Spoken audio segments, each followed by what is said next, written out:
Welcome to, thank you for joining us today. I'm Chris Jones with Warhol and Wall Street. I'm a member of the team that we'll introduce today that's engaging with the public about our East-West corridor plan.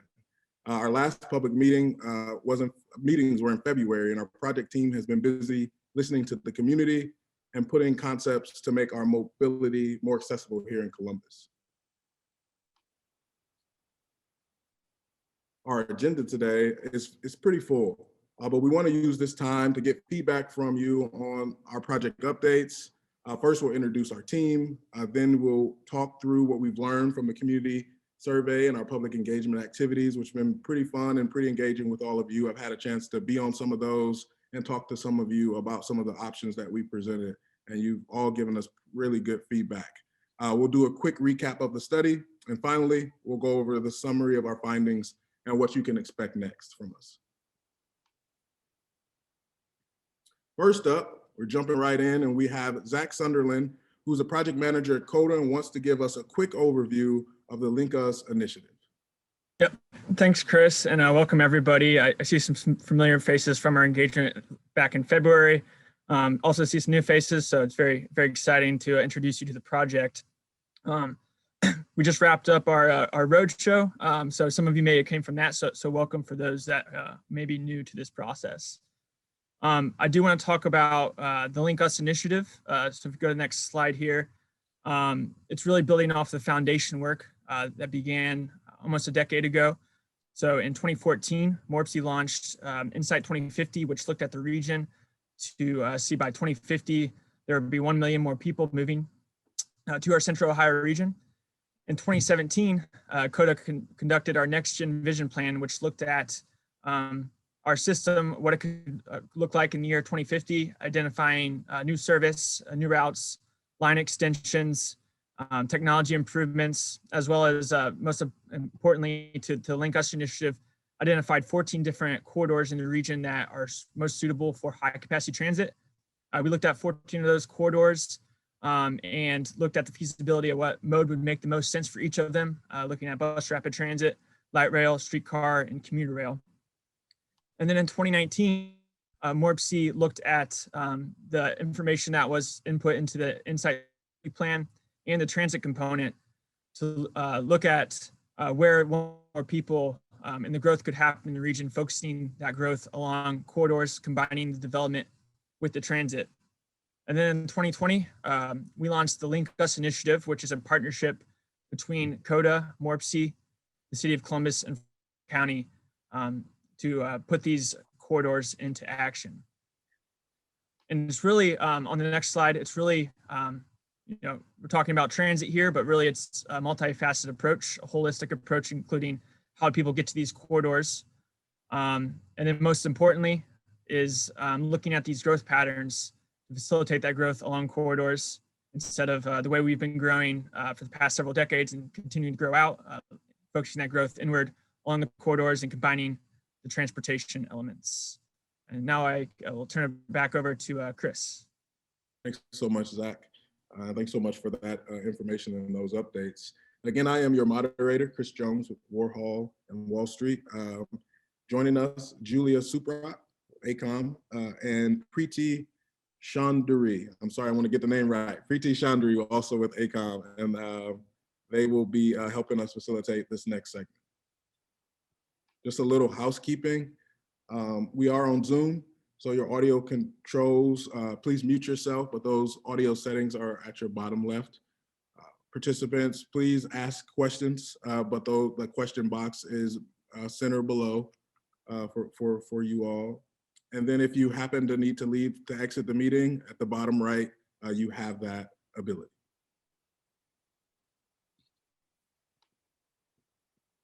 We also want to interact with you. So we're going to do some surveys. We love using our Menti tool to help do some interactive surveying with you all. So the first thing I want you to do is grab your phone, or you can also do this on your desktop in a new window. If you go to www.menti.com with an I, enter that code that you see on the screen, and we'll put it in the chat as well, but it's 5045-8005. And the information will pop up for you to start being able to vote with us.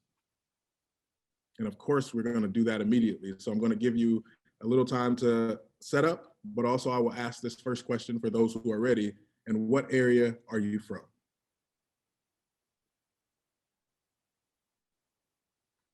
Old Town East, as well as I am. Franklinton, Italian Village.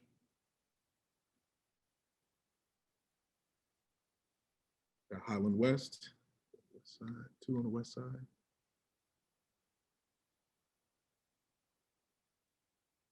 There it goes. More Old Town East, Franklin Park, downtown, Bryce Estates and Reynoldsburg, Clintonville represented, Eastmore, Short North, Maxley represented, more from the short north and the northeast. Appreciate this activity. Awesome, we are represented today. What's your favorite destination along Broad and Main Streets?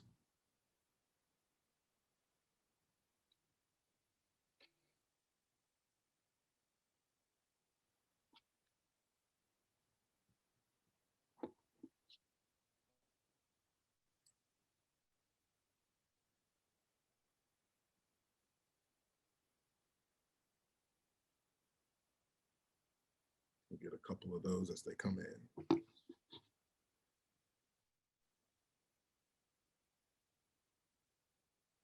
Activity on the board as well, I see.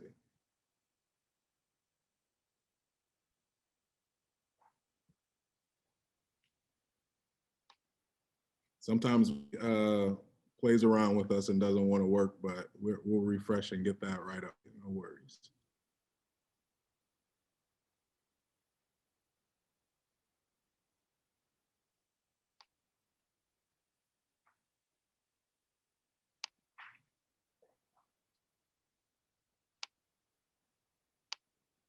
Oh, we're in 1 minute. We would go down to 10 seconds.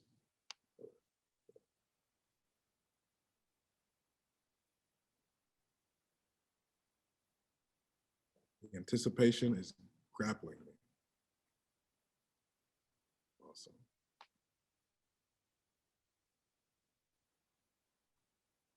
Not sure why this slide isn't working, but I'll troubleshoot on our end.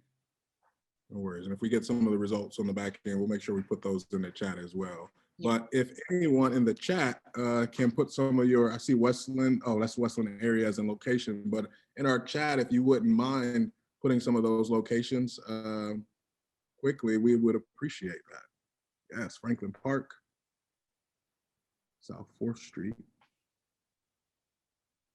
How do I get to everyone and attendees? There we go. 3060 Art Gallery, Tommy's Diner was a favorite of me and some of my friends.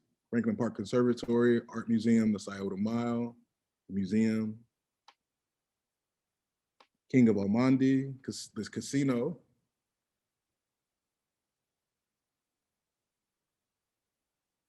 Don't often use these routes. Well, we hope to change that and bring some transportation options to get you up and down the street. Main Library Branch, Westgate, Jeffrey Mansion Park. Those are some good ones. Keep those coming in and we will continue. So what we've heard so far, I'd love to give you some of our community engagement results. Like I said earlier, our team has led up the public engagement with virtual Zooms, community survey, pop-up events, now that, well, in these somewhat better times of just being able to engage. And here's what we've heard so far from our last public meeting. And as you see, our community survey was live from February to April. We had more than 400 responses so that you from those organizations and area commissions who shared that, we really do appreciate your efforts in helping us make sure that we represented the community across the spectrum, West Broad, East Broad, and in between. One of our biggest takeaways from the survey was that the community and diversity were a big part of what makes people proud to live in their neighborhoods. Though most people are using cars, we found that about a third of our respondents were interested in taking public transit. Almost 20% would use a bike and 14% would walk more if they felt those options were easier. We received mostly positive responses about BRT, bus rapid transit. 65% of our respondents are familiar with it, and almost 70% said that they would use it on Broad and Main streets. We also asked the community what features would get them excited about using BRT. Our respondents mentioned dedicated lanes, safe, well-lit shelters, safety, well-lit shelters, more sidewalks, reliable service, and traffic and bike lanes not being impacted along the process. See if I have anything in comments. The weather was nice at some of our pop-up events. I actually got to go to, this was Brioso, I got to go and give away some coffee. That was cool. People becoming more comfortable in-person engagements.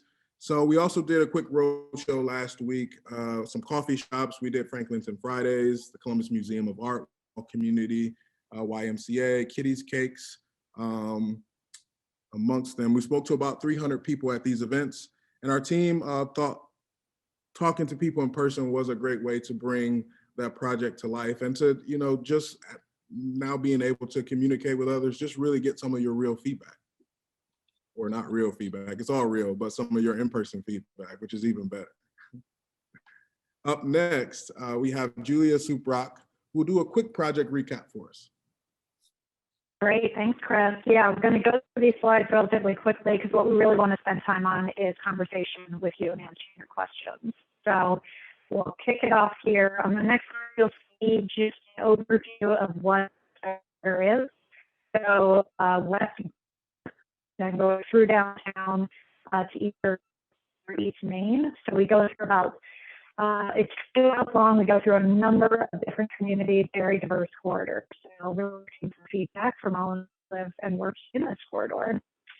So to help us sort of structure our analysis, on the next slide, we can see how we divided up the corridor into a number of different segments. I'm saying my audio is bad. Video. And that helps.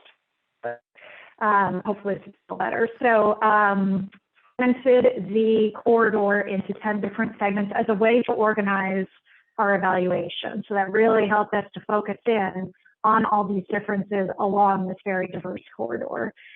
So on the next slide, we can see the first of 3 different guideway types that we looked at for bus rapid transit. So the first is what's called mixed traffic. This is basically existing conditions with improvements at stations and shelters.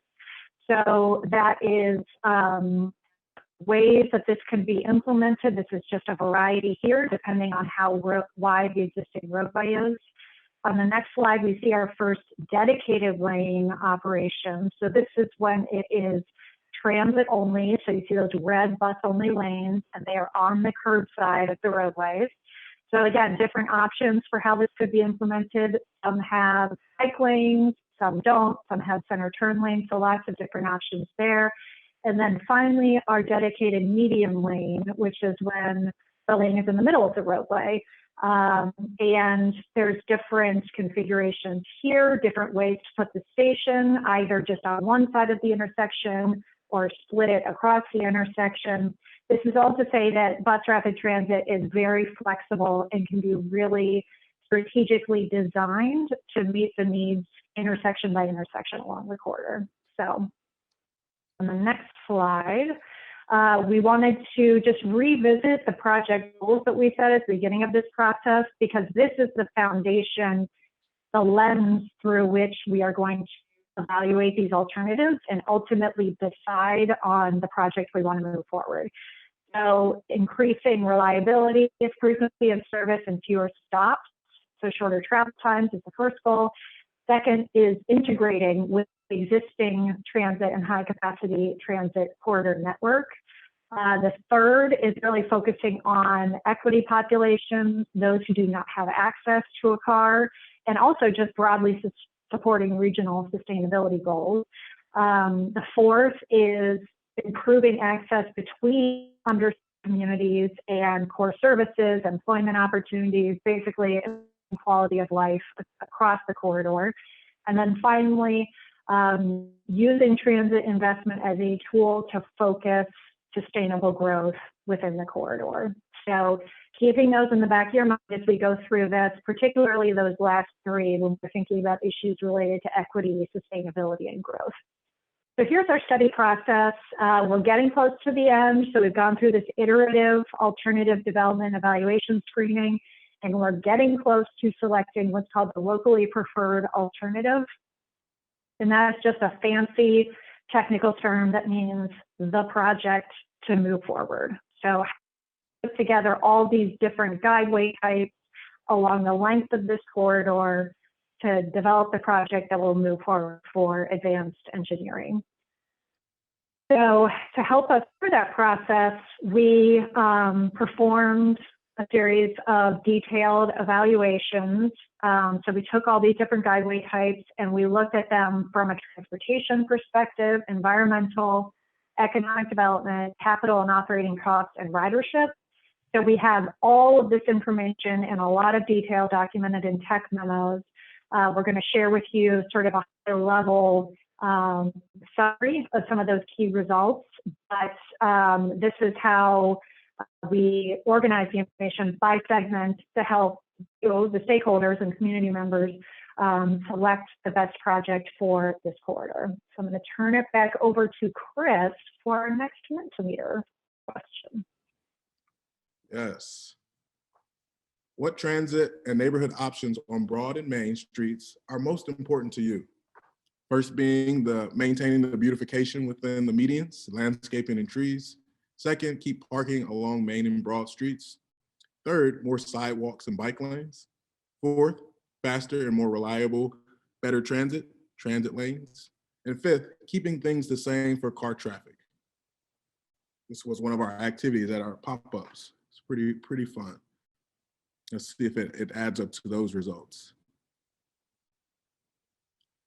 Sidewalks and bike lanes taking the lead with faster, more reliable, better transit, followed by maintaining beautification within the medians. Parking, okay. Better transit options have taken the lead. I feel like one of those announcers. More sidewalks and bike Horse race. Horse race, yes. Faster, okay, we're sticking. I think we're going towards the finish line. Nope, there's some movement. Yeah, we're halfway there. We got 13, we got 29 attendees on here. So come on now. Let's get these options in. 13, I need at least 25, okay? I can't change my window to see if I have 25 or not. So you'll have to keep me updated because I have this big box of windows blocking me. And we're at 14, come on now, give me 5 more. We got 42 people in here. I'll give us 30 seconds to see if I can get 5 more. And as you vote, in the lead is up. See, here we go. That's what I'm talking about. We kept, okay. I appreciate all of you. As it's looking, faster, more reliable, better transit is in #1. More reliable and in second place, more reliable and more sidewalks and bike lanes. Third place, maintaining beautification at like a horse name or something like that within the median. Fourth, keep parking along Main and Broad streets. I see some movement just slightly. And fifth, keeping things the same for car traffic. So actually during our, let's see, #2 was one of the #1s. So it's up there when we did the in-person pop-up, faster, more reliable, better transit. I can't remember if that was second or not. We'll have to look at our tallies on our physical board, but I appreciate you all for those results. It's some great feedback.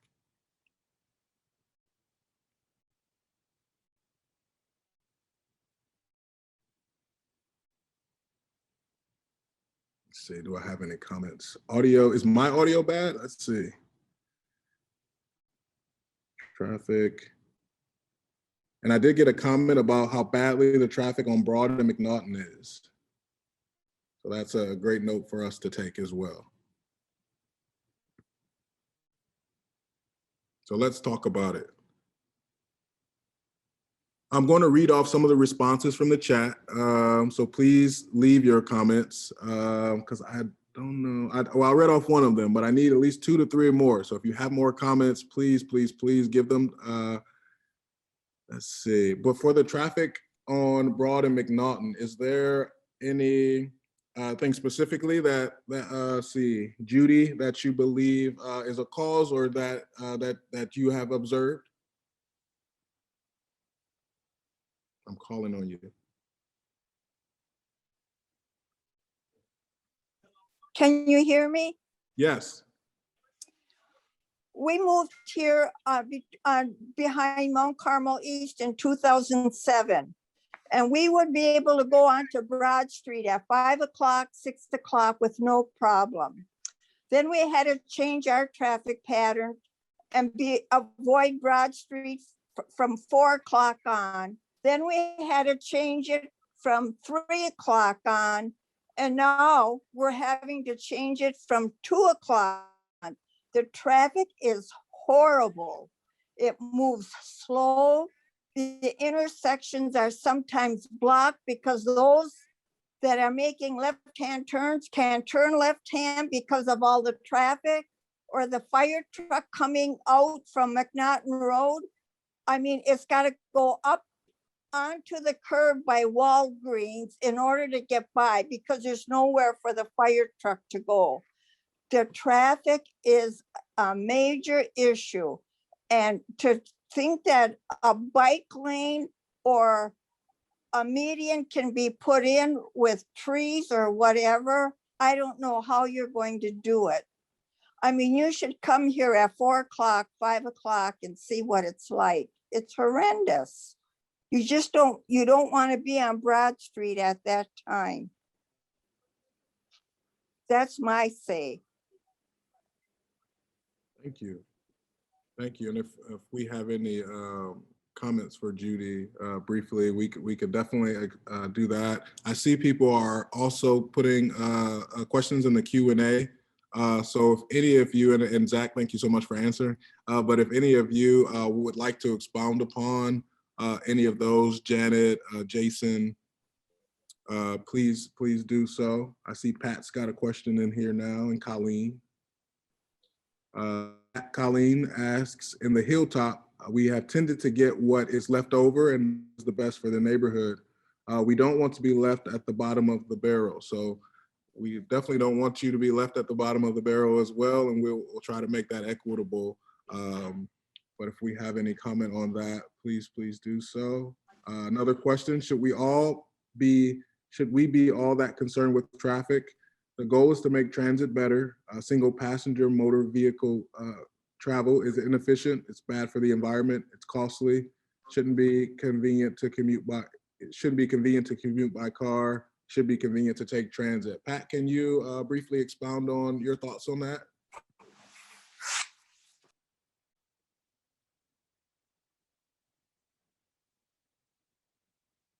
Let's see if you're getting ready. And let's see, got another one in. So that's Pat. If you like to Colleen. Oh, we got you, Colleen. Steven says our business people are interested in returning on-street parking to the Central Hilltop. So that's a comment for some on-street parking and in favor. Okay, yeah, I think I'm unmuted now. And yeah, I appreciate you giving me a chance to ask these questions. So I live over just off of East Broad in Old Town East on Champion. I'm the Ward 55 rep over there to the Franklin County Democratic Party Central Committee.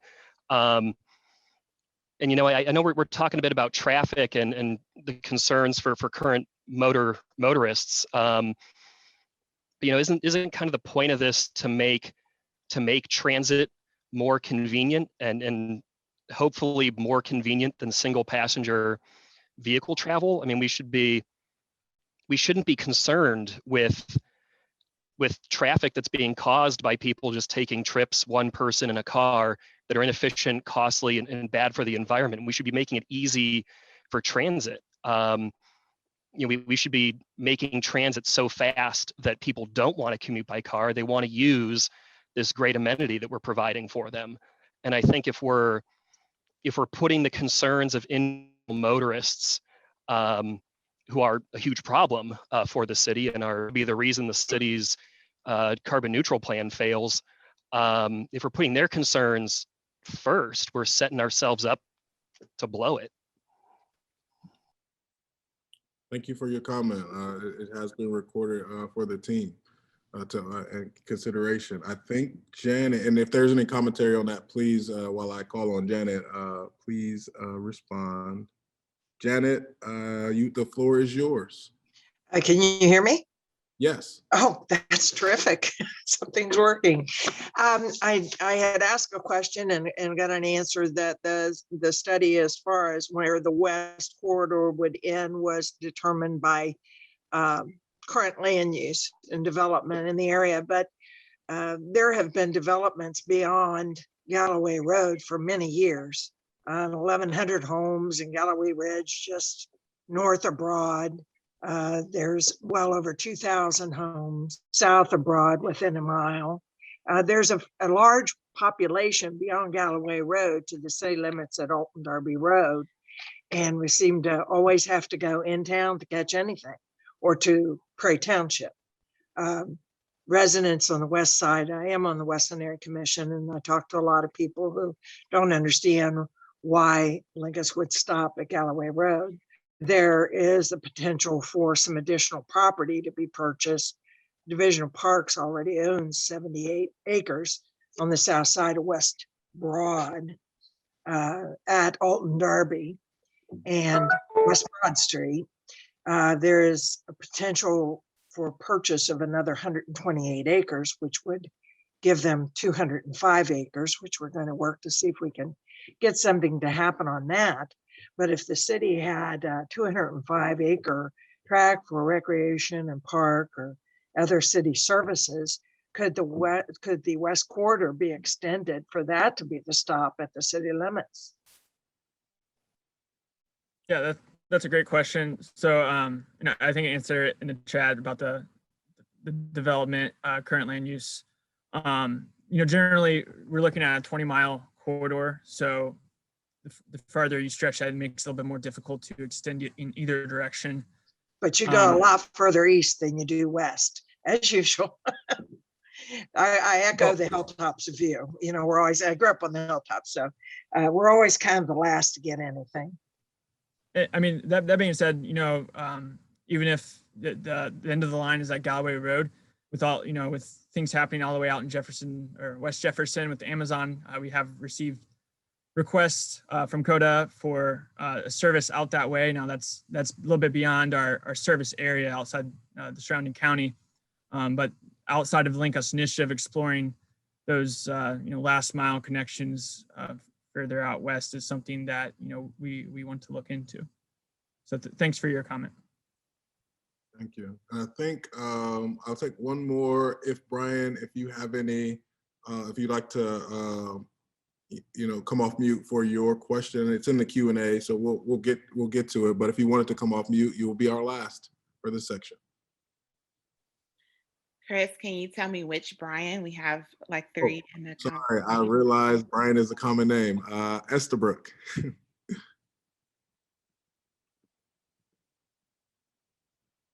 And Janet has also raised her hand. So Janet, if you wouldn't, you can go ahead.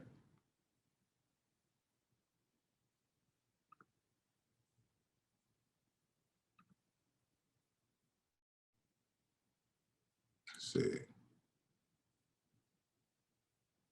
Maybe that was a mistake. No worries. So let's see. I think Brian should have permission to talk now. Oops, I'm sorry.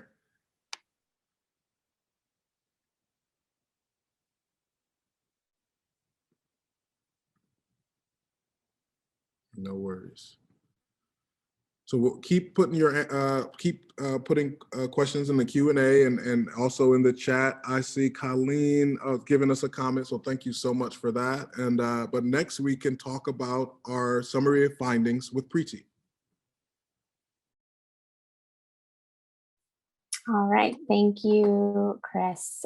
So Julia mentioned earlier that for this phase of the analysis, we looked at 6 kind of categories just to get an understanding of how the different guideway options would perform, and also the different alignments, whether on Broad or Main Street.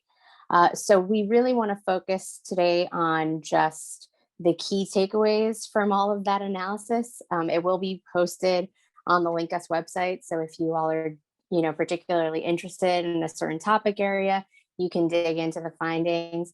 But we wanted to focus on things that offer some insight or differentiate the different alternatives that we're looking at. So first, I'm going to talk a little bit about the station area analysis. So for that, we looked at a series of economic development and demographic factors throughout the corridor and summarized that into 3 kind of buckets, or just for kind of ease of viewing and digestibility. And so those 3 buckets were redevelopment potential, which is, where is investment happening? Where might it happen in the future? Then we looked at historically disadvantaged populations. And I'm going to turn off my audio because I'm probably choppy as well. Hang on. Okay. And then third, we looked at population and employment density. So that's just, where are the most people living, and where are the most jobs per square mile? We found that for redevelopment potential and the population and employment density, the East Main and East Broad don't perform significantly differently. Things, of course, vary by segment. And Julia mentioned we broke up the corridor into segments for ease of analysis. And so things vary, by segment, by neighborhood, of course. But overall, looking at the entire stretch of the corridor, it's pretty comparable. Where we did see a difference was in this equity category. So looking at these historically disadvantaged populations, and that's what you see on the screen there. This showed us, based on a few different metrics, the share of population that's non-white, households below poverty, households with no access to a vehicle, and units of affordable housing. Those were kind of the metrics that comprised this piece of the analysis. And those factors really align with our goals for the project and meet those equity goals of the LinkUS initiative, broadly speaking. And the results of that show that East Main Street has a higher share of populations than East Broad. So that's just, one factor for consideration. If we go to the next slide, we also looked at several pieces of transportation evaluation. So we took a look at active transportation access to all of the potential stations along either alignment. We did a scan of on-street parking and how a transit corridor might impact on-street parking. We looked at safety and any potential impacts to safety throughout the corridor. And we took a high-level look at potential traffic impacts. What we found, again, at a high level, active transportation access along these corridors doesn't really differentiate between East Main and East Broad. I know that there are spots where it's very different along each, but as a whole, there are definitely gaps, and there are areas that we have flagged for ourselves, for the project team, the design team, that we know access would need improvement, but nothing that would clearly say this corridor provides perfect access and is prime for transit, and this other corridor is not. Overall, they performed somewhat similarly. For safety, we did some modeling, high-level modeling, to see how transit might impact safety, and we found that it's really minimal. So there are in fact some improvements with some of the dedicated transit options. So that also was not a differentiator. So what you're seeing on the screen here is the potential parking space implications. And this is based on a very early look at the number of spaces in the corridor that might be impacted with each alternative. So I know I just gave a lot of caveats. That's because we're very, very early in the design. So I'm going to kind of talk about Guideway first and then alignment for all these topics. So with regard to Guideway, the dedicated curb lane options, again, we have 3 options: mixed traffic, dedicated curb lane, and dedicated median lane. And dedicated curb lane will likely see the most impacts to traffic. That's because of that interaction on the right side. And so that's what we saw for Guideway. For alignment, based on these early designs, it's looking like potential parking impacts on Main Street might be higher than those on East Broad Street. And so this map on the screen is showing a range of the number of parking spaces that could be impacted. You can see really, firstly, we don't have parking throughout the corridor. So, which is, so in that respect, it's good that we're not impacting those areas. But where there is parking, it looks like for the most part, we might be acting near East and Bexley areas. And this is an early snapshot again. So I just want to say that this is just the start of the conversation about parking. As we progress the design, there might be areas that can accommodate parking and transit. We're using different sorts of kind of design mitigation, and we'll hear more about, we'll dig more into the actual impacts and have more conversations with the community to understand how you all prioritize parking and where we do need to, kind of make some trades. So for the next slide, I talk about the other transportation aspect that kind of offered some insights into the alternatives comparison, and that's our traffic analysis. So for this initial high-level analysis, we looked at 6 intersections throughout the corridor that would most likely be impacted by transit based on current traffic volumes and the number of crashes. So this wasn't kind of a full-scale look at every intersection throughout each. This was just, we wanted to see where kind of problematic intersections, how problematic intersections might be impacted by transit. So we looked at existing intersection delay for just the current kind of conditions and our alternatives to gauge how our alternatives would impact them. For Guideway, mixed traffic really functions like existing operations. So there's not really any operational changes. So we're really kind of comparing here the dedicated curb and dedicated median options. So on the screen, there's a number line, and this is showing the delay in seconds at an intersection. So that's at all approaches of the intersection. And we're focused on High and Broad because High and Broad was one of the 6 intersections that really showed a difference between the alignments.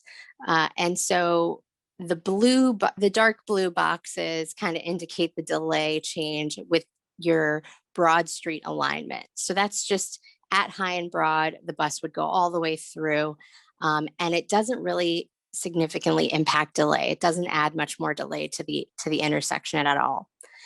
The red boxes show where the Main Street alignment lines up. And you can see there that there is significantly more delay at this particular intersection. And that's because this is where the bus would turn from from Broad down to High, or High onto Broad, depending on the direction. So Broad performs a little bit better, but that's really mainly because of this particular intersection where the bus turns.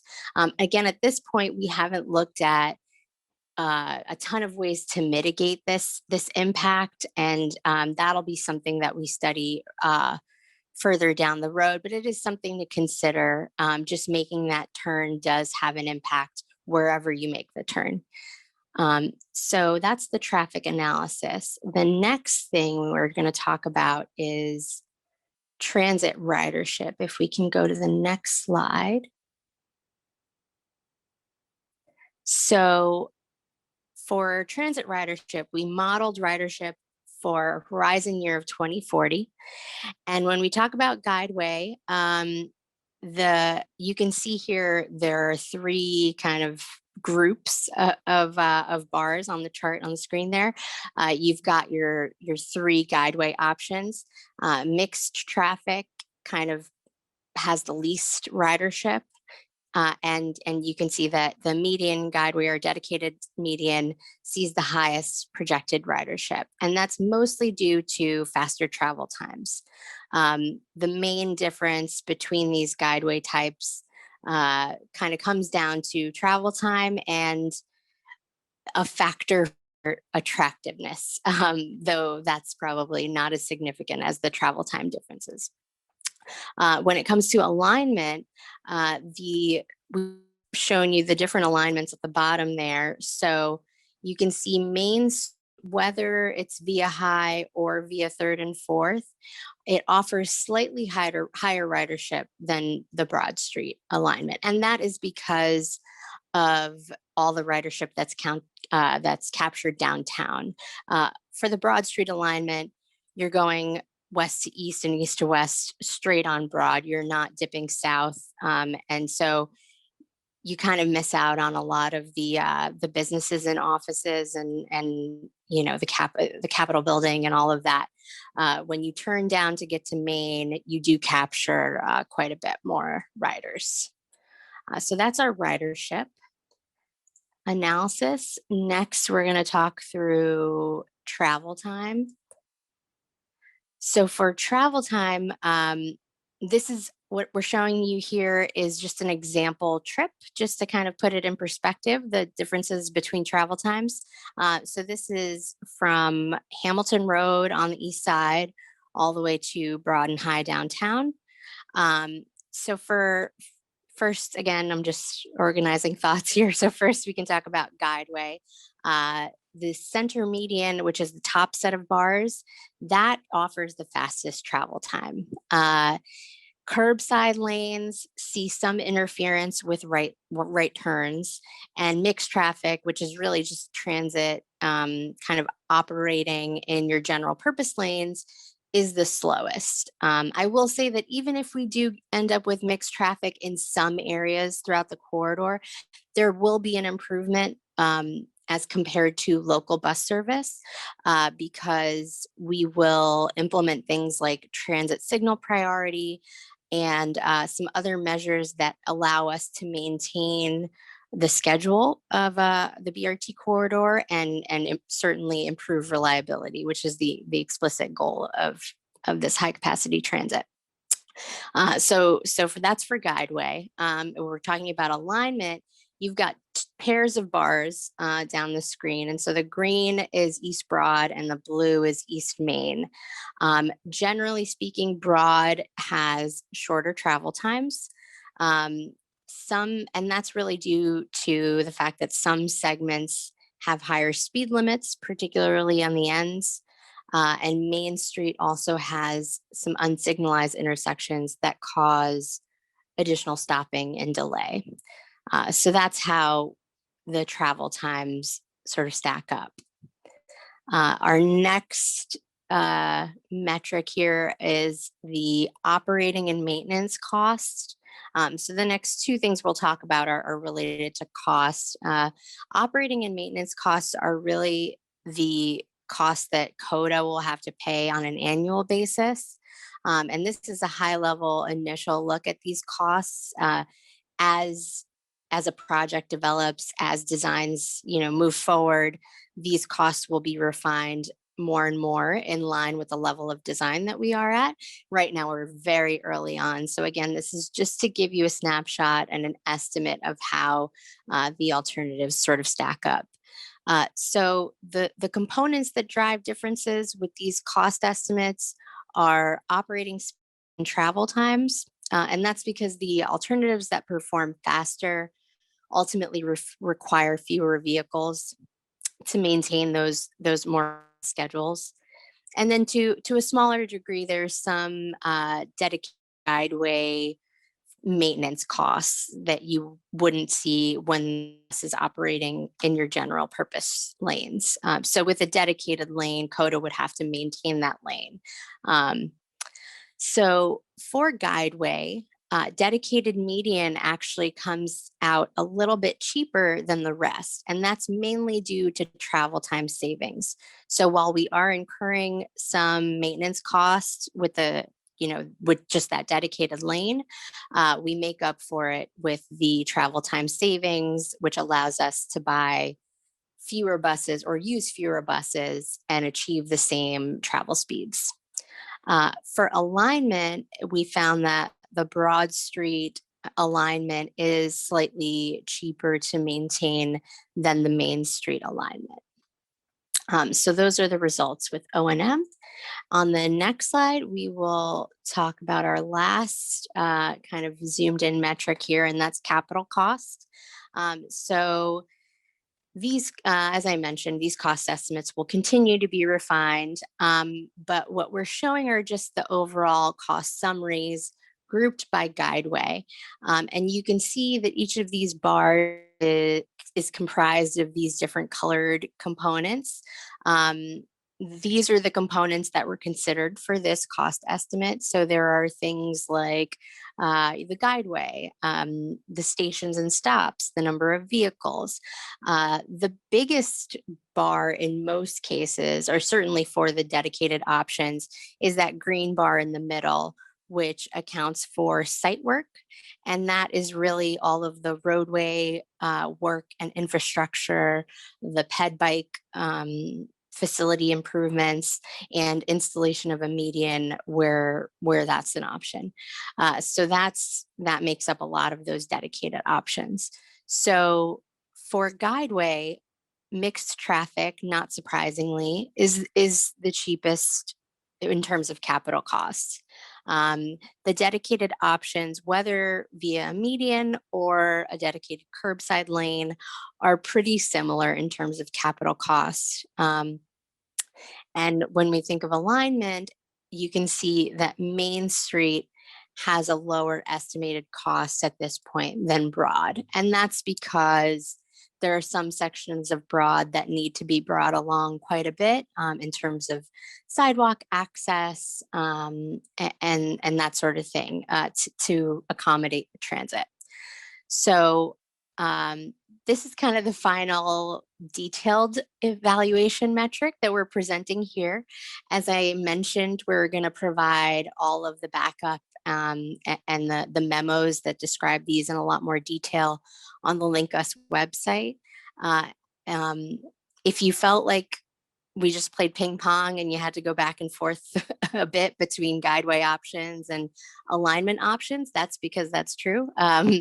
If it's not a clear cut, one performs better versus the other, there are some differences and nuances. And so on the next slide, Julia is going to kind of summarize where we stand and kind of how we move forward. Great, thank you, Preeti.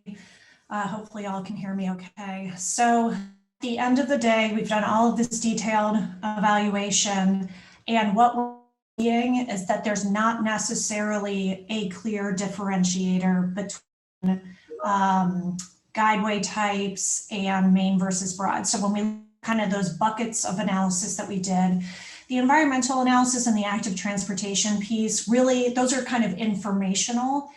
Those are not differentiators. We are going to continue to incorporate those and advance those as we move the project forward. Just at this point in time, they're not driving any decision making. When we start to look at the alignment differentiators, so again, that's the Main versus Broad conversation, we see that Main Street scores, and all this, I'm going to use the word better, but this is just, better in quotes. Better from a station area analysis, it has higher ridership and the lowest dedicated lane capital cost. So when you're looking at those metrics, Main is better. But when you're looking at lowest O&M cost and lowest travel time, then Broad is better, right? So we get into this trade-off conversation. What does the community want to prioritize?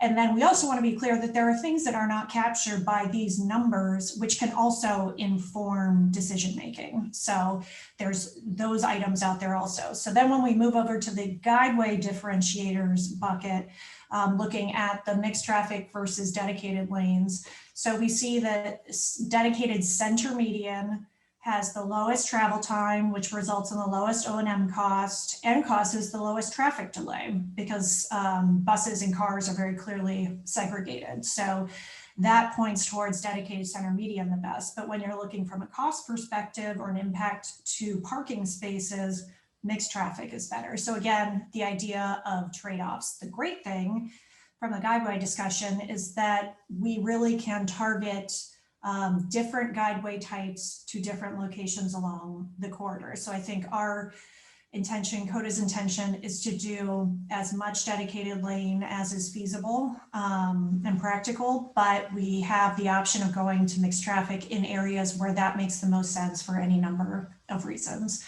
So we just wanted to share all of the results with you and then get your feedback, your questions, your thoughts about either main versus broad, dedicated lane versus mixed traffic, etc. So back over to Chris. Yes, for another question. Thank you so much, Julia, Zach, and Preeti. Julie and Preeti for that. Would you like to see premium rapid transit on East Broad or Main Street? This was also one of our pop-up questions that we got a lot of comments on, or a lot of voting on.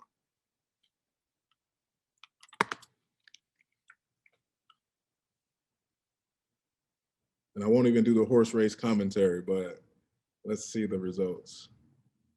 Got 7 people. I need at least 15. That'll be about half of us.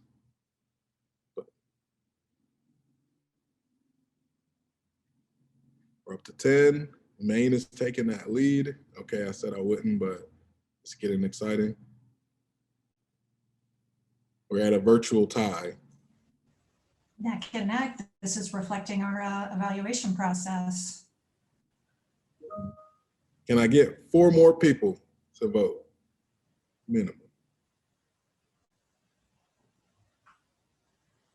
Yes. Okay. Oh no, it's tracking.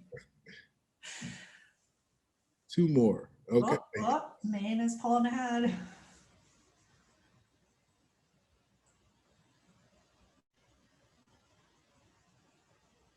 In the chat, also, please tell us why you made your choice. East Main, East Broad.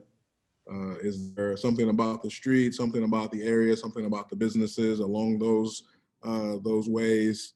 Is that just the route that you take, that you travel and take? Please let us know why you chose those. Trevin.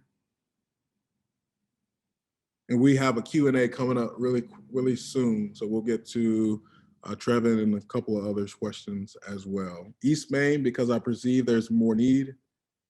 Dentist is on East Main, so that would be convenient. Live close to East Main. We're still at an 8 to 6 split. Can I get at least half? Can I get at least 3 or 4 more? Yes. Let's see. BRT should create a desire for more dense development, be greater potential to maximize growth. There are more disadvantaged, under-resourced, and car precarious households on East Main.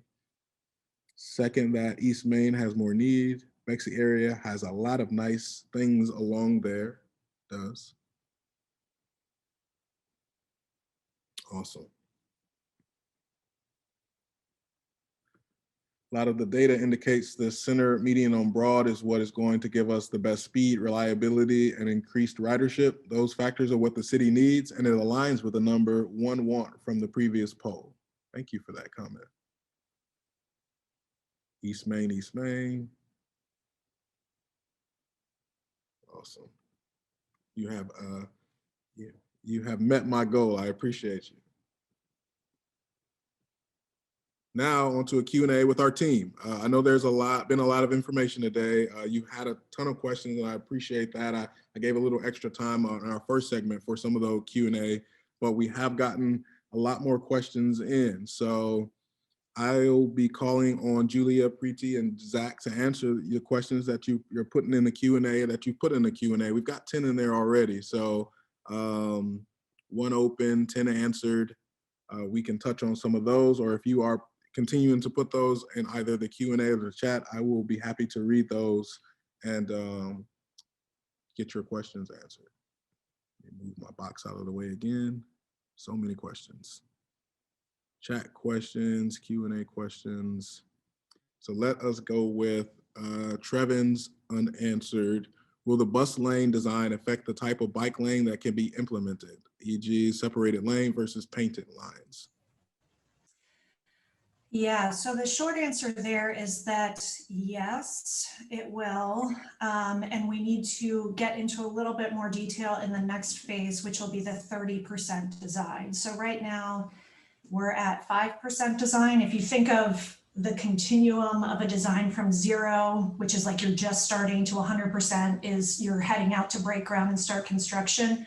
We're really just at 5% right now. So we're making some high level assumptions based on our conceptual engineering piece. So as we go forward in the process, we're going to first hit that 30% design, then we'll move from 30 up to 100. And as we do that, we're going to be definitely considering the different types of bike lanes that can be integrated. We have heard clearly that people prefer buffered bike lanes. We've heard interest in multi-use paths. So we are working with a tool design group who are active transportation specialists. So they're on the team, they're with our engineers, with the municipalities to make sure that we are optimizing active transportation within the station areas and to the station areas. Thanks so much. If this question was answered, please know, but from Brian Estabrook, it was in the chat. Is it safe to assume that the mixed traffic comparison is only there as a comparison? We're under the impression that mixed traffic was not an option since there is going to be an actual BRT. Yeah, so mixed traffic, in some ways, it does almost serve as a baseline, right? Because you're making very minimal investments in capital infrastructure. It's really just at station locations and vehicles and technology. But there may be some places along the corridor as we advance design where it is simply not feasible to do a dedicated lane, where, for instance, buildings are right up on the sidewalk and traffic levels are such that it would break the network to convert a travel lane to a dedicated lane. So we want to preserve that flexibility and considering it in pinch points, but certainly the intention is to do as much dedicated lane as possible. Let's see here. Comment. And feel free to, I'm trying to catch up on comments, but if you have a question, I'm taking about 2 or 3 more, and feel free to unmute yourself while I see if we have any more. Urbanized highlights. And then Zach and Preeti and Julia, if there are any of the answered questions that you believe important to our conversation today, please feel free to read those and provide the answer that you gave. Yeah, I see Karina asked a question about working with municipalities along the corridor to work on their comprehensive and development plans. So part of this process is we meet regularly with all the municipalities on the corridor. So in addition to the City of Columbus, Franklin County, meet with Prairie Township, Franklin Township, Jefferson Township, City of Bexley, City of Whitehall, and City of Reynoldsburg. So a lot of different municipalities on the corridor. So a lot of coordination with that. We have a stakeholder group and a technical group that have representation from each of those municipalities, and definitely encouraging them to look into their development patterns and seeing how it can be focused along Main Street and Broad Street, particularly in Whitehall and Reynoldsburg. They've been doing a lot of work in looking at both of those and seeing how they can focus that growth along those corridors when we combine the transit with the development and creating more supportive development than we've had in the past. Thanks so much. Brian Estabrook asks, I'd like to see a safety analysis for people getting on and off these buses. Seems like the median boarding would be far more dangerous because you need to cross bus lanes to up traffic to get to and from the stop. Is that part of this analysis? Yeah, so I thank Alex Sauersmith for basically providing my answer. So he read my mind. Basically, the median dedicated bus lanes can be safer because they'll be at signalized intersections, and it presents an opportunity for pedestrian refuge. So pedestrian safety, active transportation safety is one of our #1 priorities. So when you're looking at that median intersection, it seems counterintuitive, but it can be making that street crossing experience safer for folks as they're crossing from one side of the street to the other, or as they're accessing to and from that median BRT station. But yes, so part of our transportation analysis is a safety analysis as well. So you'll be seeing more detail on that in the 30% design. But it encourages people to run across busy lanes to catch a bus that is approaching, right? So you could make that same argument for someone who's on the other side of the street trying to catch a curbside bus lane going in the opposite direction, right? So if you think about it that way, that person's only running across half the street. The bottom line is we don't want anyone running anywhere, right? So we want to have the signals properly timed. We want to have the service frequent enough that people aren't endangering themselves to get to the BRT. Thank you. I will actually go to one of our answered questions I thought relevant from Janet. BRT would still have to stop for traffic lights. So how much faster could that be than normal? Zach, I see you answered. Yeah, I think we might have mentioned this as, we're looking at certain tools like transit signal priority, which can speed up the travel times, but going back to those 3 different Guideway options and the dedication kind of depends, based on the dedication, it depends how quick it can travel through the corridor. So hopefully that answers your question. Thank you. And you also answered on our Q&A. I appreciate that. One more question in our chat. Or someone can come off mute if you have it. Let's see. Brian has a comment in our chat related. And let's see. If there are none, let's switch back over. We have another question for you.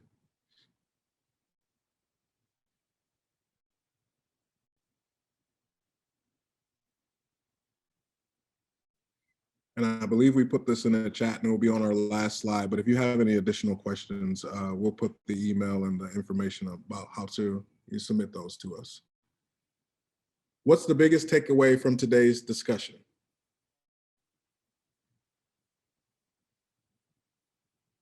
And I hope that a lot from today's discussion.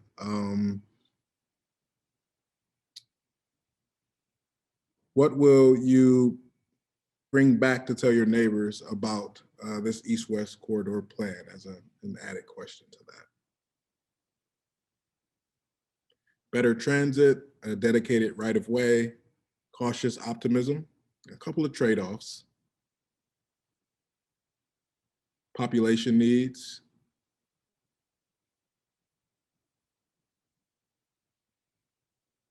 and if I can get at least 10 of you to respond now, wait. Yes, at least 10 of you to respond now. Ambition.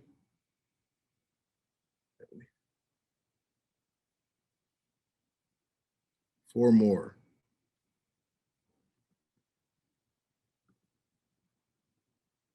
Yes, trade-offs. The plan being flushed out.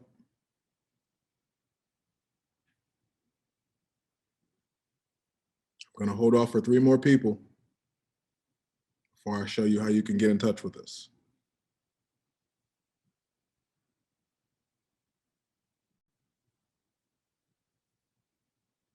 Let me look at my comments as well.